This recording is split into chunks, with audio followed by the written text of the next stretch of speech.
Welcome to the Book Dormer. This is the March reading review. So, what books did I get through in March? And we only have four full-length novels in the month of March, and then I also have a small novel or a small book. We'll talk about that one, just something I wanted to pop in there, and then a couple audiobooks that are in continuation mode. So, first book I want to talk to you about is Bullet Train by Kotaro Asaka, 2010, featuring hitmen on a bullet train. And if you've seen the movie, this is a little bit different. It's still actually it's just a wild ride. It was a lot of fun. It's a book I bought a few years ago and had sitting on my shelf. And daughter wanted to look at a book, and I know she always loves things like anime, really loves Japan. And so I suggested it. She read it. She liked it enough that she told me I had to read it. And so got to it finally. Really enjoyed it. It's actually a really good story. Let's go through it. We've got a few characters. You got Yuichi Kimura. He is a former hitman. Everybody here seems to be hitman on this. And he is after revenge against a character named the Prince, which is Satoshi Oji, who is a kid. But this kid is evil and just a pure demon, right? So it's really a lot of fun watching the interaction between those two. The kid had shoved Yuichi's son Wataru off a building, put him into a coma. And then when Yuichi shows up to try to get revenge, the kid then basically blackmails him, says, I have an assassin outside his room waiting to kill him.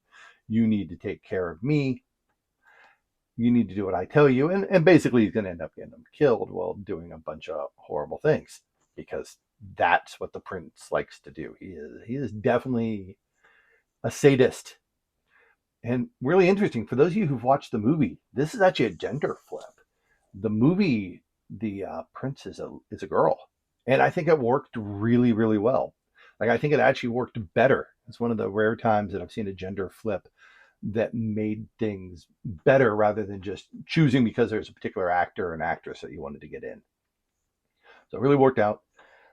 See, other than those two, you have the two who started it, which is Tangerine and Lemon.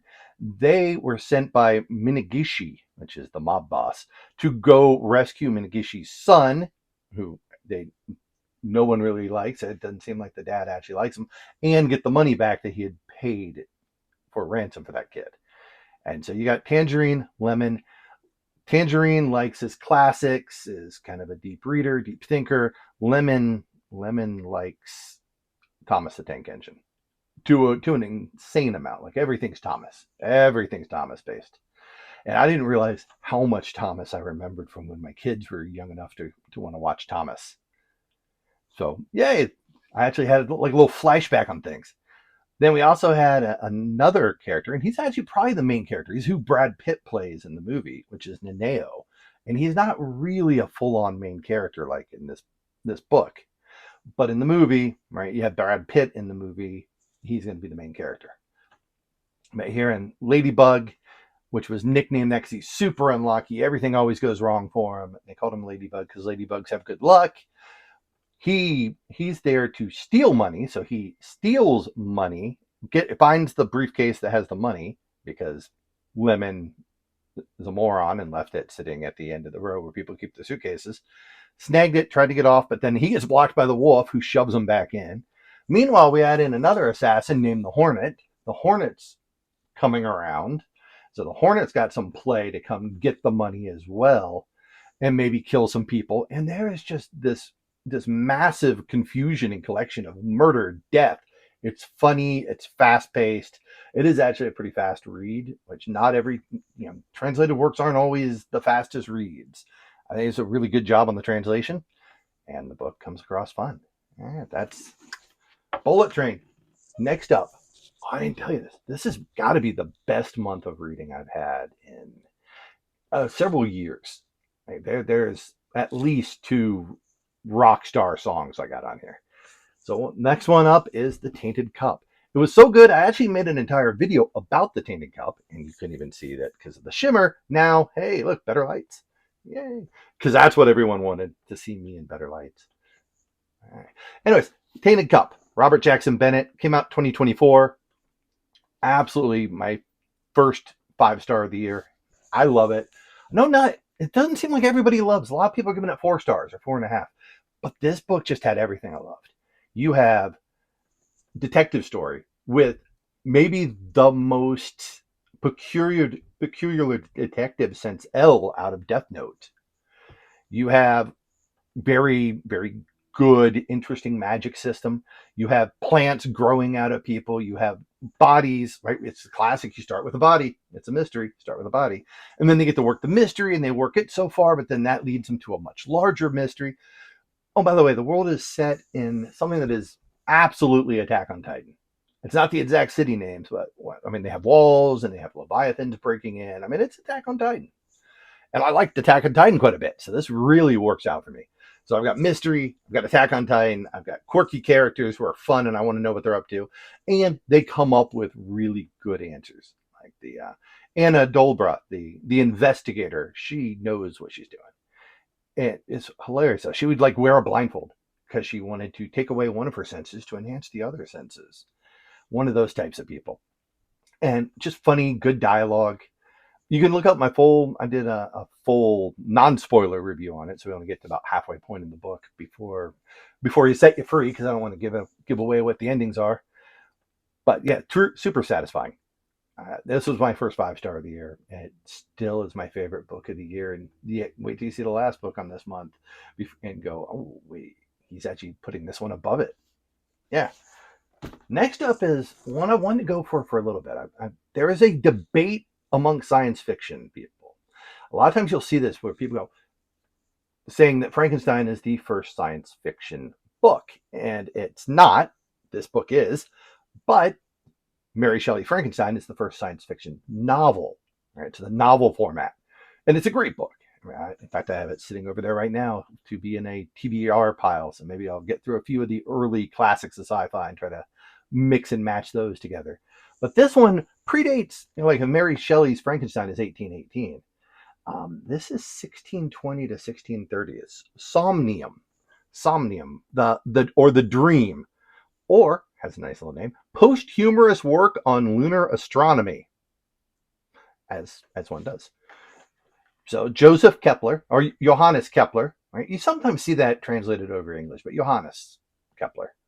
And it's really the first scientific treatise on lunar astronomy.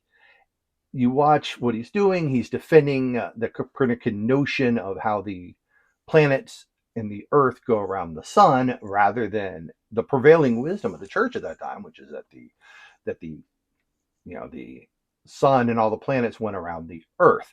And regardless of whatever proof you had, the church just said, no, we said that's not the case. And we're just going to will our ignorance into power. And how dare you have any proof or anything? Interesting story. Definitely a dream. He makes his way to the moon and then spends a lot of time describing what the world would look like from the moon. Really tiny. I mean, check that. That's a tiny copy. And it has the full Latin in it, because he wrote it in Latin because he's more learned than I am. Which, I mean, granted, if you're trying to battle against Kepler, yeah, okay, it's okay to take an L in that one. I think he's going to get me. But yeah, interesting, hard read. Like you're not. It's like 20 pages, and you're thinking to yourself, I'm just going to bang this out in a sitting. The heck you are. Or if you are, all right, you got more stick-to-itiveness than I did. I ended up taking little breaks in it because it was deep, it was dense, and there was a lot of talking about what he was envisioning it would be. And it's really interesting to see that, because how would he know what the Earth looks like from outside the Earth? How could he have known this? Right, this was his dream where he was projecting what it had to be. And yeah, man, it came in pretty good. Man, it was 1620 to 1630. So a full 180 years before Frankenstein appears with the first science fiction novel. And some people will argue it's the first horror novel. Yeah, I would say Somnium is the first science-based story. Now, you could argue there's a couple in, say, the Epic of Gilgamesh that are similar-ish. So, yeah, maybe I will explore, try to do a whole little thing about all those together. But I don't think the problem on the Epic of Gilgamesh is one, that's a hard one to say, is that it predates the scientific method. More hard to be in the science box or science story when you're predating it. So it definitely has some parts that click in. So pretty cool. All right, next up we have A 2023 novel is actually my first broken binding that I got in. So I found the love affair with getting books from the UK, and you start bringing those in, and they get addictive because they make some really cool covers in here. And this is Neil Asher's War Bodies. So 2023, as of today, it's actually still available on Broken Binding's website, even though I think it's limited at 500. I'll put a note in here, but I think it's limited at 500 copies, and yeah, they still actually had it. And the book, you got your covers.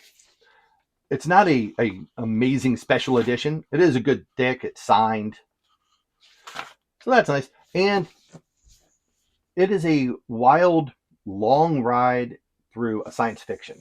There is different worlds. This is set in Neil Asher's Polity worlds.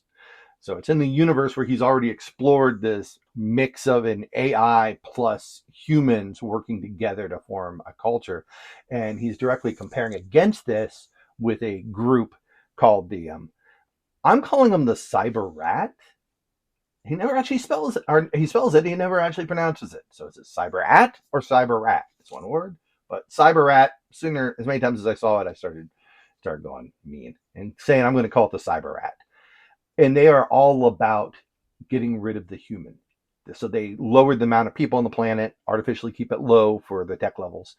And most of the people would have some sort of accident or some reason why you would get robot legs. And then you start having different robot pieces added to replace the human parts. You have Piper, the main character.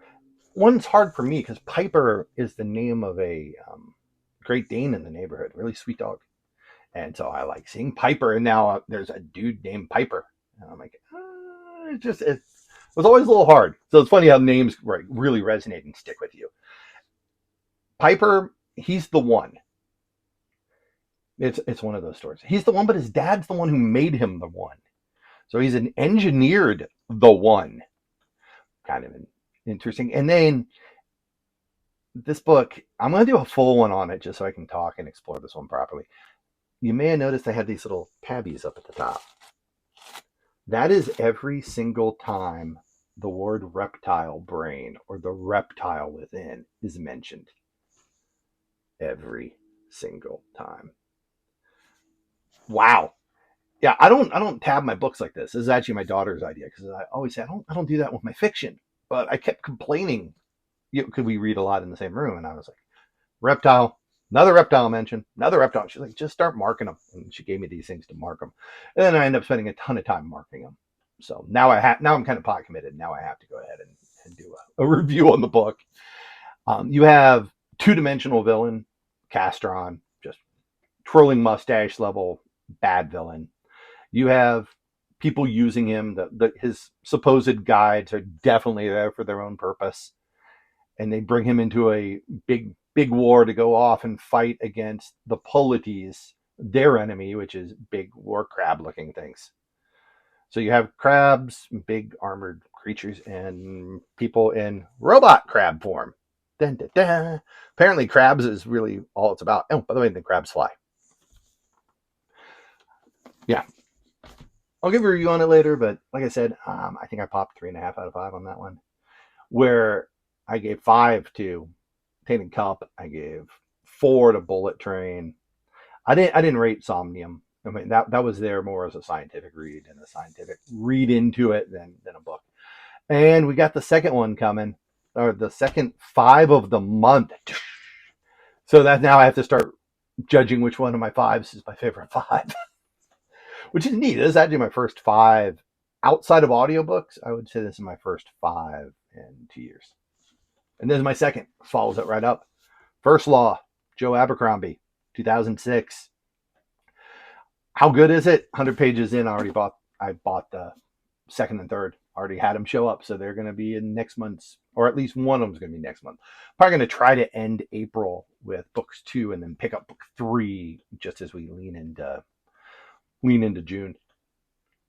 Or lean into May. Lean into June. Yeah, I just like to skip months. That's what we do here. Actually, the older you get, the more it feels like you do that. I'm like, wait, what month is this? Oh, it's this one. Anyways, Blade itself. You've got a few main characters. You get just amazing character depth. You've got Logan the Barbarian, e.g., the Bloody Nine, used to be the enforcer for the North. He killed tons of people, and he's had a change of heart. He's trying not to go off and go murder mode on everything. You have Baez, the wizard, who nobody believes he's the wizard, but he's been the wizard forever, or at least through book one. It sure looks like he is, and he's super talented. Doesn't pop it out much, but he he gets with Logan. They get threatened by the King of the North, and then they end up down in the main areas. Then you've got Glatka, or Investigator Glatka. He is a former fencing champion who was in the military, helping the Empire out while they were down, going after a neighboring kingdom. He got captured, super tortured, messed up, and then they let him go. So he's crippled. Poor dude. He's definitely having some trouble on the walking side, and but he is definitely dark. Like his job, basically, he's in the Inquisition. He goes and captures people, tortures them, and gets them to confess with whatever they needed to confess to. Which, of course, as per any good Inquisition, you know what you should confess to, and they know what you should confess to before they even talk to you. And you might not have been there, but that's not relevant because they have a need, and you're going to supply it. So he's going to torture them, and they're going to give in. And then you got Jezeel, the rich, spoiled dude, arrogant, got in the military to please his dad. So that's what's the interesting side. All these characters, even Jezeel, they have a side to them that is deeper. Like they're all actually human. There is no just good person, no bad person. The baddest bad guy in here, you kind of can see what they're up to. That there's a plan, there's a reason. They might be super ambitious, go try to conquer and take over everything for themselves type people, but they have a plan. And even the best person they're showing their flaws. Right? This is grimdark, but it's grimdark with a much more sense of realism, if that makes sense. Like this is a fantasy world, fantasy things are happening, although it's low fantasy. Like, yes, there's magic, but there isn't like everybody's running around magic. This is just a few people have magic. It's mostly, people using swords and chopping at people using axes. You got your Bloody Nine, which I don't know. You think I could do a Bloody Nine today? Somebody called me Hagrid in the last one, in a previous video, which fits. But I think I might be able to pull off a barbarian. Maybe we can try. All right, anyways, cast of others. There's a huge cast in this. I mean, I love everybody. Like Jezeel's got his people. Logan has his cast of followers who think he's dead, and they're running around doing things. There's Baez, or Glatka has his people. He also has rivals. Jezeel has rivals. Jezeel has love interest. I mean, this book's got it all. You've got murder, you've got conspiracy, you've got war, you've got torture, you've got humor. That's definitely a 5. I can see why people were ranting about this book and raving, giving all sorts of good credits to this book. And like I said, I already bought the next 2. Why do I have a feeling that if by this time next year, we'll be talking about like book 9 of things that Joe Abercrombie's written. And also, I was talking about this. I teach online, and I was talking about this with one of my students, adult students, right? So just attendees. And one of them mentions that Joe Abercrombie apparently does a great dance. If you haven't seen Joe Abercrombie dance, and I haven't, I had to find this at some point, but it was pretty funny that came out in a class. All right, hey, last 2, I've got 2 audiobooks. I'm still running through the Malazan series. I think I've got about 17 hours left in Toll the Hounds, which is the 8th book of the Malazan series. I am not going to talk and torture or spoil anything at this point. Like, you can't mention characters by book 8, because how do you know if they made it there? Malazan series still actually has me entrenched like that. I'm just into that series. And yeah, by summer, should be finishing up the audiobooks just in time for Broken Binding's release of their hardback. I like hardbacks. I know I've got this is a weird one. So this softback, I actually prefer this over the hardback I have of this book, but that's because it's a small hardback, and I'm a big dude. I like big books. I like the feel of weight. I like the tactile feedback when I'm touching books, and it just felt better. And kind of interesting. All right, one other one, audiobook. We took a trip to Chicago. Had to go up and go visit some museums and a couple bookstores, and we hit up and I wasn't going to have my Malazan moment taken from me. I do that while I walk the dog. So we started Dungeon Crawler Carl by Matt Dinneman, 2021. It's only 13 and a half hours compared to like Pull the Hounds, which is at 44 hours. Carl, Princess Donut, all that's a wild ride. That's a fun ride. We're not done with it yet. I'm trying to actually, I don't know, the wifey said that I can go ahead and finish it, but I kind of need to have one that we'd save and kind of listen to together. Who knows? I'll probably break down and do it on my own, and then I can always listen to it with her. But Carl's great. He's funny. Great narrators. Like both those two books, both of them have amazing narrators. And then Princess Donut, his cat. He brought a cat to the game, and Princess Donut, spoiler, gets a lot of powers very quickly, and started talking. And I'm like, this is our cat. And my wife's like, this is our cat. So we both came up with the same concept there. All right, folks, that was the March reads. We're on to April. I'm actually already have posted a video on one of my April reads. It's over the back shoulder over there. So Annie Bot. Yeah, it's just that sometimes you finish a book, you want to talk. And that's why I do these, right? I finish something, I want to talk about them, like to have interaction with everybody in the comments. But at least it can help me get my thoughts out. And like now with the internet, I've got people I can talk with. So there we go. All right, folks. Thanks. See you next time, and take care.